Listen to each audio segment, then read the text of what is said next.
Vinod lab पहुंचकर सबसे factory में हुई घटना के बारे में पूछता है। वहां कोई ऐसी वस्तु मिली जिससे हम अपनी रिसर्च को आगे बढ़ा सकें। जंगल में हुई घटना और इस फैक्ट्री में हुई घटना दोनों हमें वही सब सामान, सैंपल और निशान मिले हैं, क्योंकि ये दोनों वारदातें एकदम सेम है। हमें लगता है इन दोनों वारदात एक ही इंसान या जानवर ने की है, रंजीत कहता है और फिर विनोद को रिपोर्ट्स दे देता है। विनोद उन रिपोर्ट्स को लेकर अपने केबिन में चला जाता है। सब लोगों के जाने के बाद विनोद के केबिन में जाता है और उससे कहता है, मुझे आपके सारे राज पता लग गए हैं। आप हम सब लोगों का फायदा सिर्फ अपने मतलब के लिए निकाल रहे हैं। विवेक के हाथ में अपनी फाइल को देखकर विनोद सब जान जाता है कि विवेक को उसके सारे इरादे पता चल गए हैं। वो कहता है, इसके बारे में तुमने किसी और से तो नहीं कहा ना? देखो, इससे हमें काफी ज्यादा फायदा होने वाला है। तुम भी मेरे साथ आ जाओ, दोनों मिलकर इस दुनिया पर राज करेंगे। अगर ये एक्सपेरिमेंट सफल हो गया तो तुम्हारे पास भी बहुत सारे पैसे होंगे। विनोद जानता था कि उसके अगले पड़ाव में उसे एक इंसान की जरूरत होगी जिस पर वह सीरम का टेस्ट कर सके। इसलिए वो विवेक को पैसों का लालच देकर अपने पास रखना चाहता था। विवेक पैसे की बात सुनकर उसका साथ देने को राजी हो जाता है और वे दोनों विनोद की सीक्रेट लैब में जाते हैं। विवेक कहता है, इस लैब में कुछ तो है और लैब के बारे में किसी को बताया भी नहीं। कुछ बातें सबको नहीं बताई जाती हैं डियर।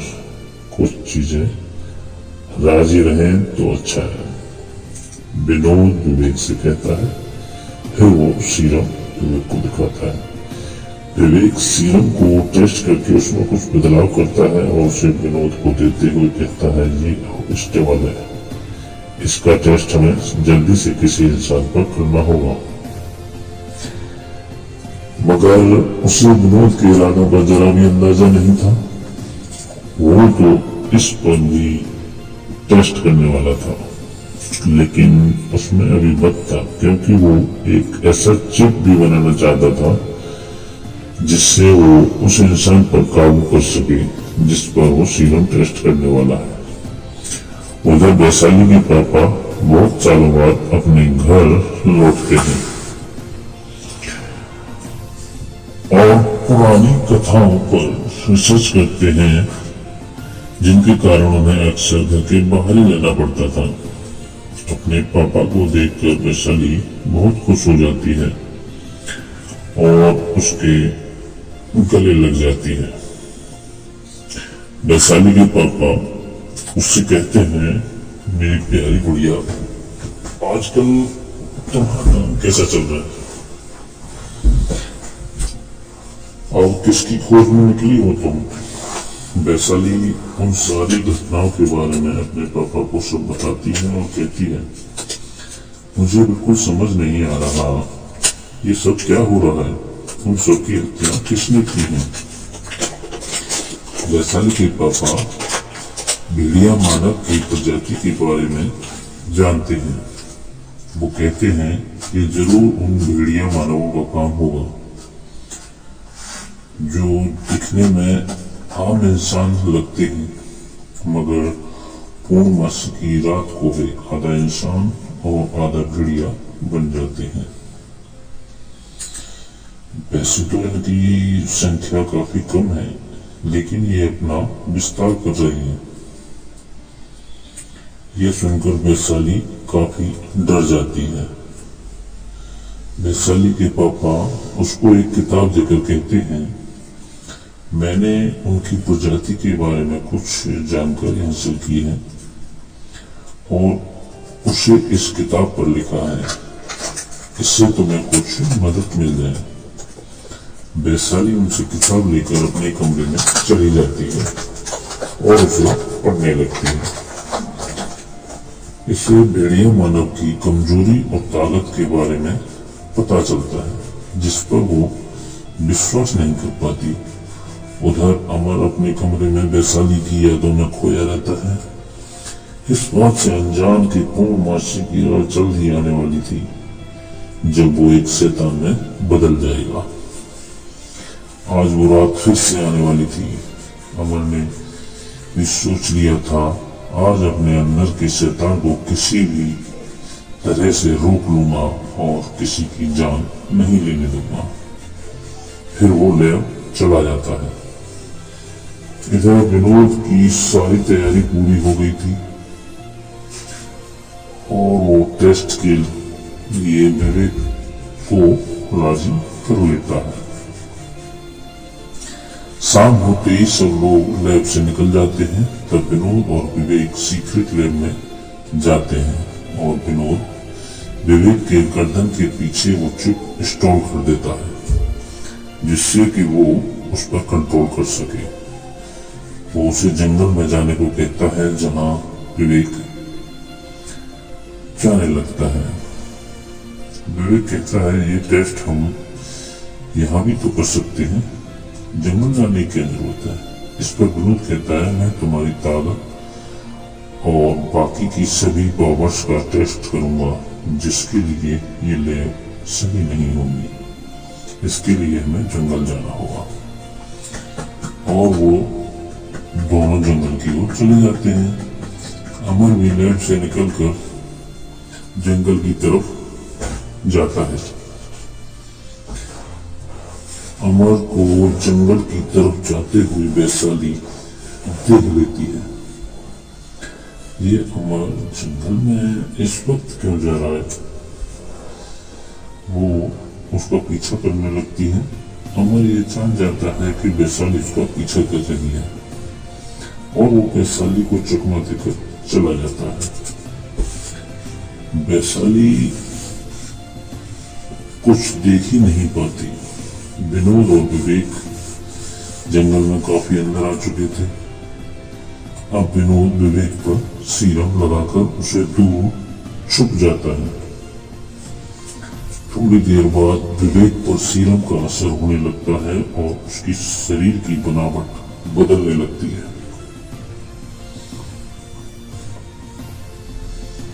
और थोड़ी देर में ही वह एक भेड़िया मानव बन जाता है।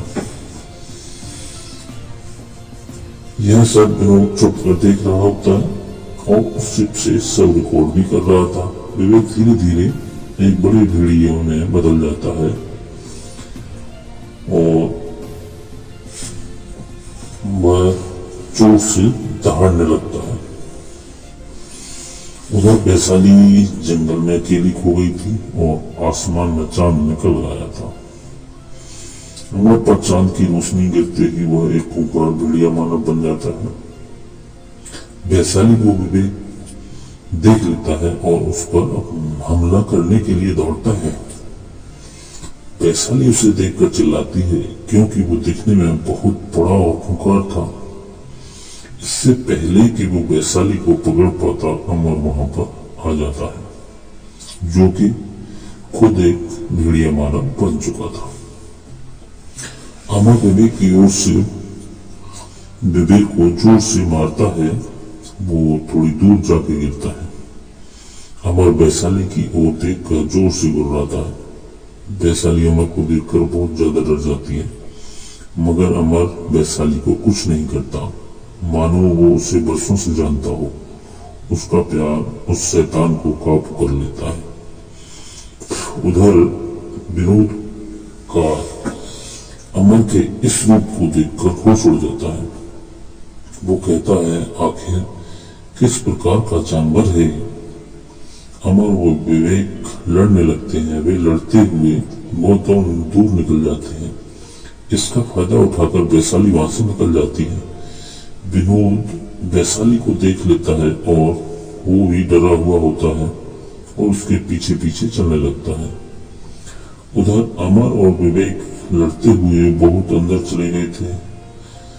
वहां उन्हें बहुत सारे भेड़िए घेर लेते हैं और वे दोनों बीच में लड़ाई करने लगते हैं।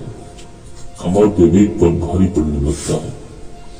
अमर विवेक के जबड़े को दोनों हाथों से पकड़कर फाड़ देता है, जिससे वो वहीं पर मर जाता है। फिर अमर बहुत जोर से गुर्राता है, जिसकी गूंज पूरे जंगल में सुनाई देती है। विनोद इस गुर्राहट को सुनकर समझ जाता है कि विवेक की जान जा चुकी है। सभी भेड़िए अमर को देखकर नीचे झुक जाते हैं। वो इन्हें अपना राजा मान लेते हैं, क्योंकि उसने उनके सामने उनसे बड़े और खूंखार भेड़िए को मारा था। उधर वैशाली अपने घर पहुंच जाती है। उसके पापा से पूछते हैं, तुम इतनी रात को कहां से आ रही हो और तुम इतनी डरी हुई क्यों हो?